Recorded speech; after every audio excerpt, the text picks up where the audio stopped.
Joseph arrive en Égypte et se fait vendre à Potiphar, un gros bonnet de la sécurité. De rêveur à domestique, sacré changement de carrière. Joseph bosse comme un lion et réussit tout ce qu'il touche. Si l'Égypte antique avait LinkedIn, son profil serait blindé de recommandations.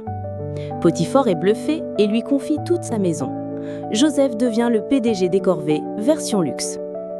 Dieu bénit Joseph dans tout ce qu'il fait. Potiphar ne pense plus à rien, sauf à son menu du jour. Confiance totale ou grosse flemme? À débattre. Joseph est beau, genre vraiment beau. Madame Potiphar commence à le regarder comme un dessert interdit. Et elle ne cache pas son crush. Elle lui sort direct « Viens dormir avec moi ».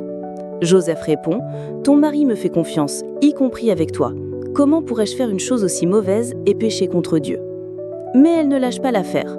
Tous les jours, elle insiste.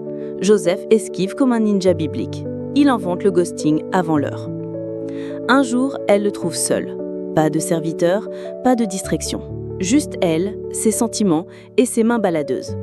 Joseph s'échappe en courant, laissant sa tunique derrière. Dévotion totale et cardio intense.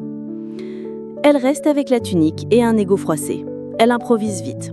Il a essayé de me séduire, j'ai crié et il s'est enfui. Regardez, il a laissé sa tunique. Elle raconte la même histoire à Potiphar. Tunique en main, larmes aux yeux. Performance digne d'un Oscar. Potiphar explose de colère. Joseph, innocent et fidèle, se retrouve en prison. De la tunique au trou, puis à la cellule, sa vie est un roller coaster sans ceinture. Parfois, faire ce qui est juste ne t'apporte pas des applaudissements, mais des ennuis. L'intégrité, ce n'est pas la récompense immédiate, c'est la fidélité quand personne ne regarde.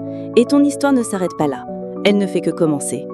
Si ça t'a parlé, like, abonne-toi et partage la chaîne. Parce que ton parcours, comme celui de Joseph, ne se définit ni par le trou, ni par la prison, mais par le but qui t'attend encore. On avance, un rebondissement à la fois.